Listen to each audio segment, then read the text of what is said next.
Allah ciptakan Mr. Mulyono itu untuk nguji iman kita. Akhirnya bangkit semangat jihad umat Islam di Indonesia. Jadi ono hikmahnya, ada hikmahnya. Nah kalau kita tidak ada Budi, tidak ada Mr. Mulyono, tidur umat Islam, nggak bangkit semangat jihadnya, ya kan? Ada hikmahnya ternyata. Jadi Allah ciptakan itu, Allah ada hikmahnya. Tapi akhirnya terbongkar. Alhamdulillah Bu, Allah selamatkan Indonesia. Nggak sampai 3. Nah kalau 3 periode ibu-ibu, ya Allah, saya beberapa waktu yang lalu saya dipanggil oleh mantan Panglima TNI, Pak Jenderal Purnawirawan Gatot Nurmantio, di sebuah hotel di Surabaya. Ya Allah, sampai berkasnya itu diserahkan pada saya simpan baik-baik itu. Sampai saya sudah diwanti-wanti sama Jenderal Purnawirawan Gatot Nurmantio, Ustadz jangan disampaikan ke publik. Yang disampaikan ke publik itu hanya globalnya saja, jangan sampai rinci, karena itu rahasia negara. Bu, sampai di rumah saya nangis, Bu. Kalau ini qadarullah, sudah Allah gagalkan. Kalau itu jadi 3 periode, Bu, ya Allah, saya terus membayangkan sampai saya di rumah itu nangis. Ya Allah, kira-kira anak cucu kami ini masih bisa mentauhidkan Engkau, ya Allah. Kenapa, Bu? Ternyata ketika kehidupan sekuler itu sampai 3 periode itu jadi, kehidupan sekulernya kafah, itu artinya entry point, pintu masuk kebangkitan komunis. Indonesia akan dijadikan negara komunis. Alhamdulillah, makar Allah lebih dahsyat. Nggak jadi. Allah masih menyelamatkan umat Islam Indonesia. Ya, ngeri, Bu, ngeri. Saya baca rinciannya itu, ya Allah, itu strategi, Bu. 2024, 2029 sudah strateginya sudah disiapkan. Tapi kan umat Islam nggak tahu, Bu. Tenang-tenang saja.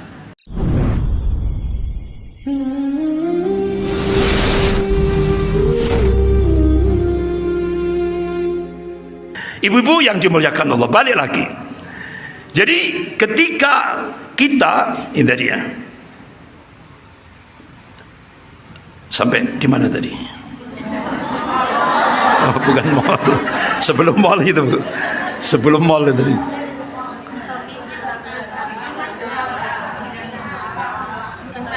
Ya, iman bertambah dan berkurang, ya kan? Ya kan? Nah, ibu-ibu yang dimuliakan Allah, kita balik lagi ke setelah kita benar-benar kita jadi mukmin yang hak, ya. Ternyata al-bara gitu. Al-bara, baru ingat, Bu. Astagfirullah, mohon maaf. Jadi nyelonongnya terlalu banyak. Jadi ibu-ibu, al-bara berarti Allah memberikan penegasan putus terhadap orang-orang kafir dan orang-orang musyrik. Ini dalam aspek akidah. Jangan negatif dulu, Bu, ya. Jangan negatif thinking. Ini aspek akidah. Kenapa? Karena Allah sudah memberikan, Allah dan Rasulnya sudah memberikan konsep. Masuk wilayah akidah, kita diberikan konsep lakum dinukum waliyadin. Bagimu agamamu, bagiku agamaku. Tegas, tidak ada gray, tidak ada abu-abu. Itu sudah, ya kan? Ibu-ibu yang dimuliakan Allah. Nah, barak kepada orang-orang kafir dan orang-orang musyrik. Putus, Bu. Siap kira-kira kita? Siap dalam aspek akidah, lakum dinukum waliyadin. Tapi ternyata ibu-ibu di lapangan, saya nggak membicarakan di sini, sono jauh, yang paling jauh nun, yang di sono nun jauh di sana.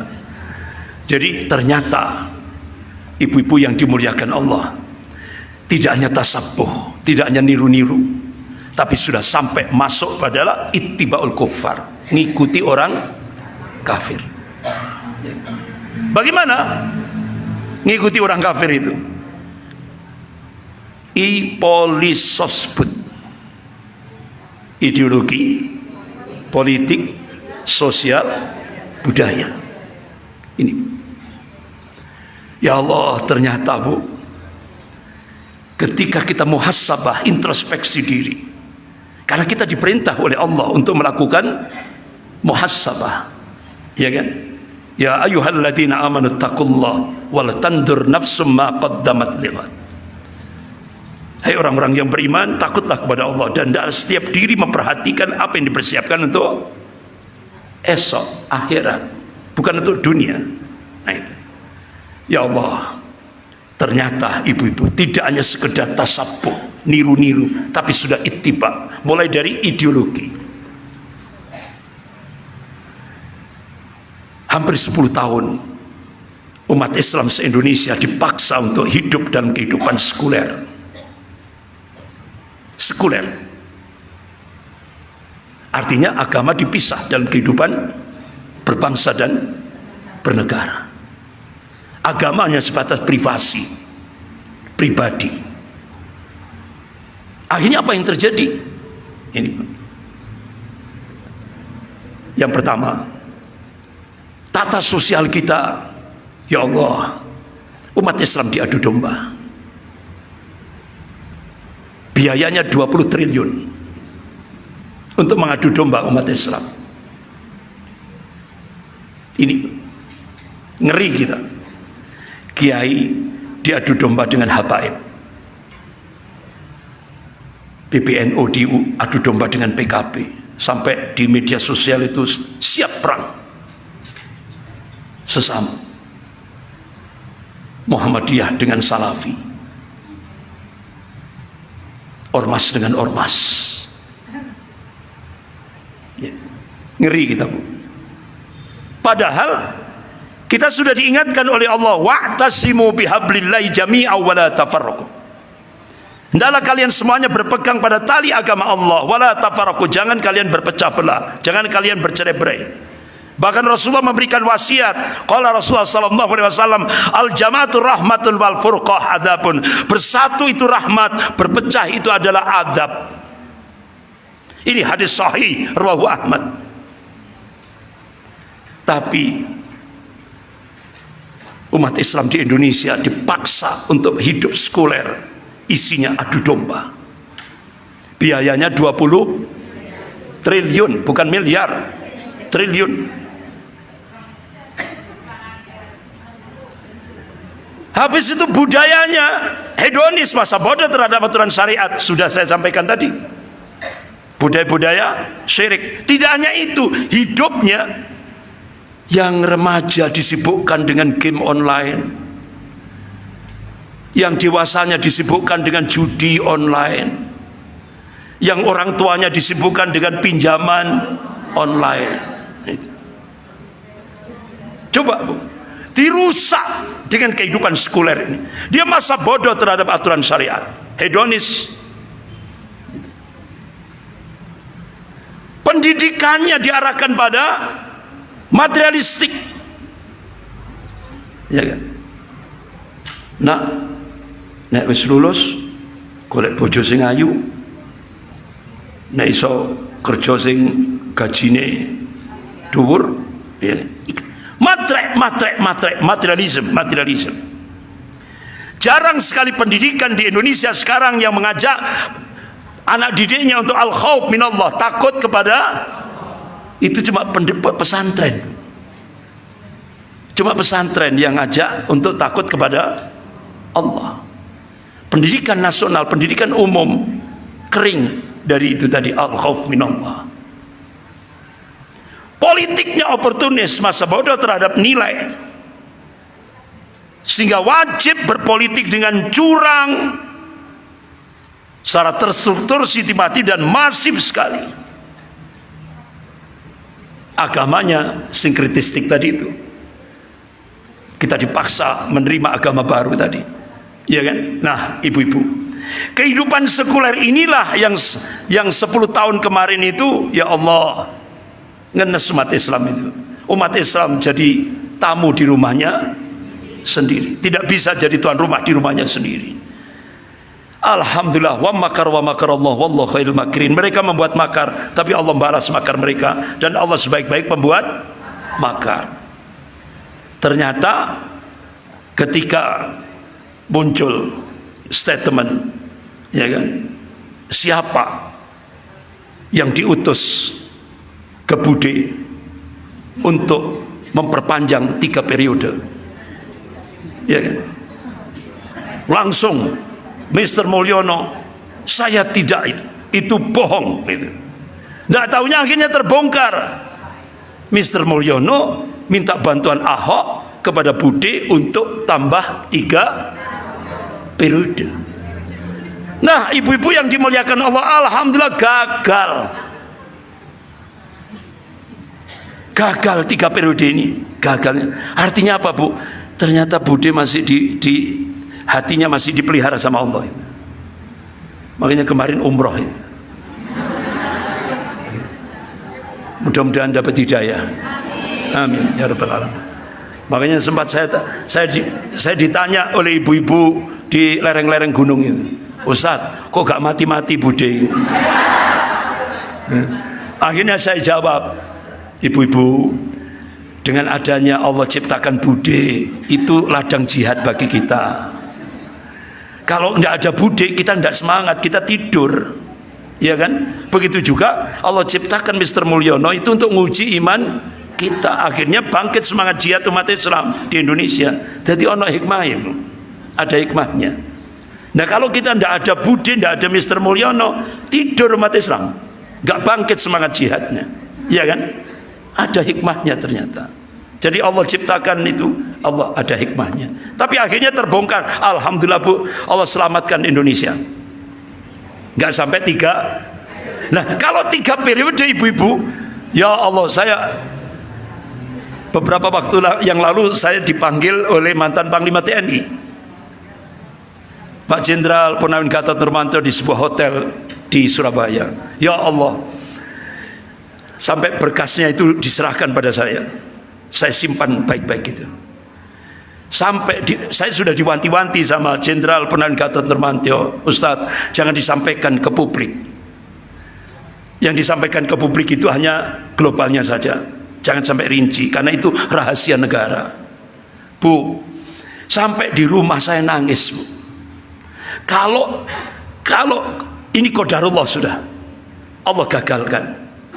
Kalau itu jadi 3 periode, Bu, ya Allah, saya terus membayangkan, sampai saya di rumah itu nangis. Ya Allah, kira-kira anak cucu kami ini masih bisa mentauhidkan Engkau, ya Allah. Kenapa, Bu? Ternyata ketika kehidupan sekuler itu sampai 3 periode itu jadi, kehidupan sekulernya kafah, itu artinya entry point, pintu masuk kebangkitan komunis. Indonesia akan dijadikan negara komunis. Alhamdulillah, makar Allah lebih dahsyat.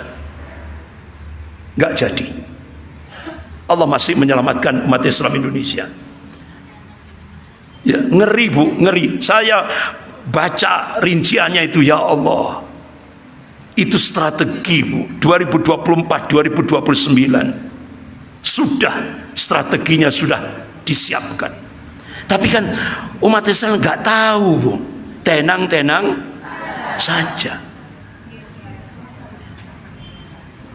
Ini loh. Bahkan sampai ketika saya diundang di Jakarta itu ada Jenderal Purnawirawan Tiasno Sudarto, ada Jenderal Purnawirawan Sunarko, mantan Danjen Kopassus yang situ kasat tadi ya, mantan Danjen Kopassus, ada Jenderal Purnawirawan Soeharto, mantan Komandan Marinir, ada beberapa jenderal-jenderal saya tidak tahu namanya.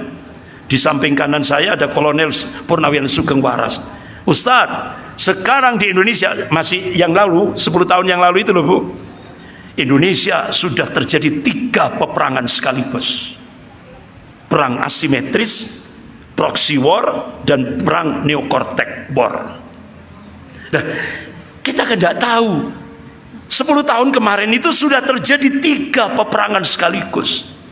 Nah, ibu kan tenang-tenang saja, masih bisa taklim, masih bisa ke pasar, masih bersama cucu, anak, ya kan?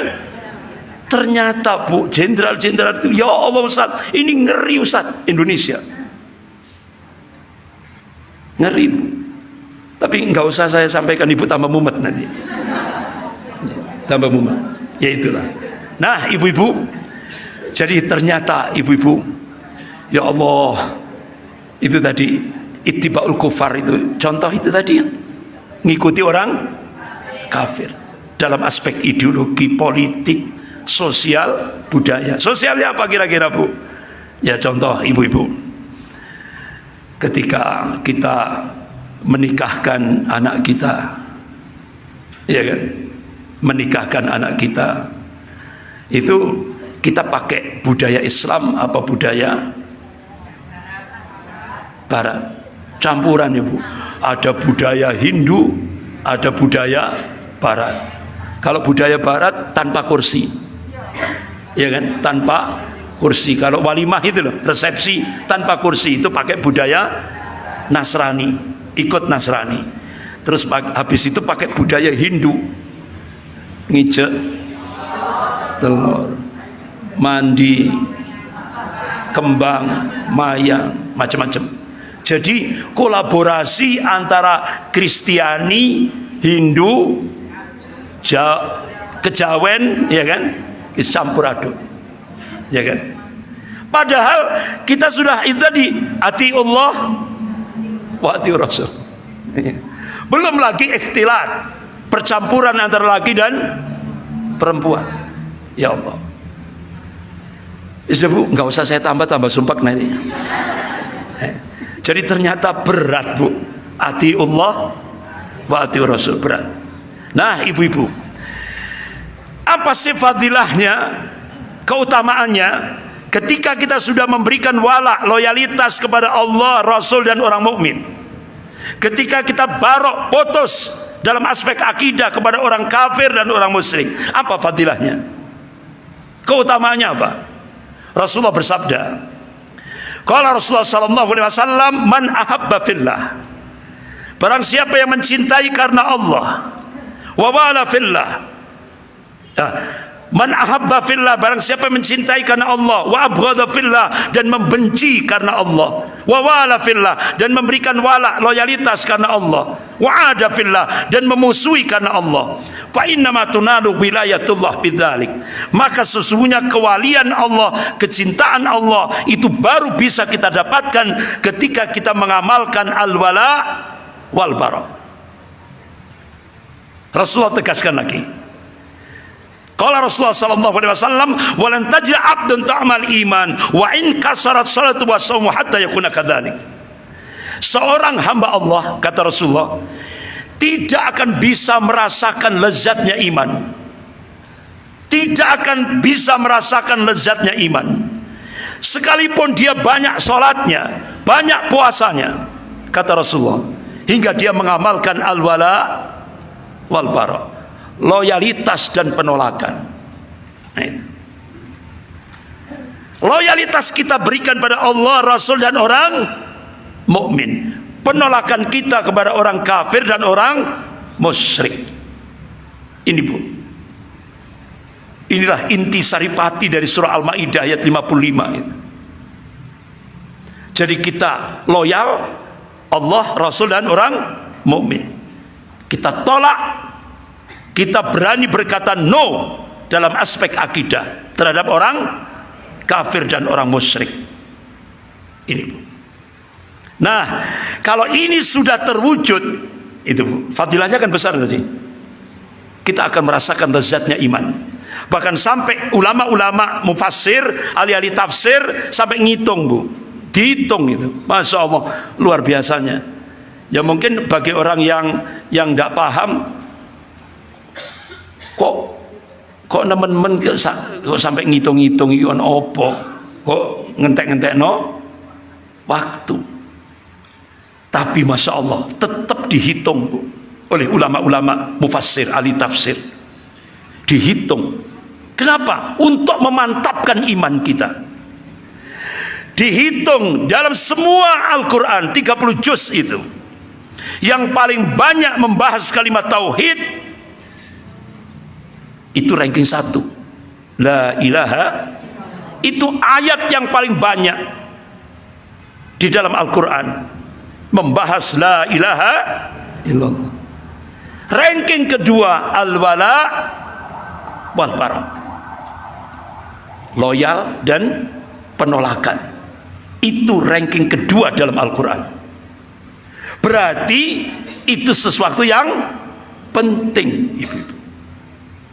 Nah, ibu-ibu yang dimuliakan Allah, kalau itu sudah kita aplikasikan dalam hidup dan kehidupan ini, al-wala wal bara tadi, Allah berjanji, dan janji Allah pasti. Innallaha la yukhliful mi'at. Allah tidak akan mengingkari janjinya. La tabdila di kalimatillah, tidak ada perubahan akan kalimah-kalimah Allah. Apa janji Allah? Surah Al-Maidah ayat 56. Al-Maidah ayat 56. Allah berjanji, a'udzubillahi minasyaitonir rajim, wa may yatawallallaha wa rasulahu walladzina amanu fa inna hizballahi humul ghalibun. Barang siapa yang menjadikan Allah, Rasul dan orang mukmin sebagai aulianya, walinya, penolongnya, pemimpinnya, fa inna hizballahi humul ghalibun, maka golongan Allah lah yang pasti akan diberikan al-ghalibun. Kalangan mufassir, ahli tafsir menafsirkan al-ghalibun itu kemenangan yang hakiki. Apa kemenangan yang hakiki? Di dunia dimuliakan oleh Allah, di akhirat jannah, surganya Allah Subhanahu wa taala. Itu kemenangan yang hakiki. Jadi ibu-ibu yang dimuliakan Allah, surah Al-Maidah ayat 55 sampai 56 ini benar-benar ini masuk wilayah akidah.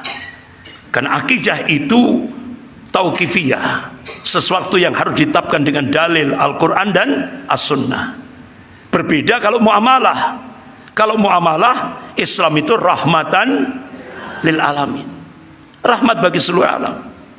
Contoh ibu-ibu, kalau di depan kita ada kecelakaan dor gitu ya,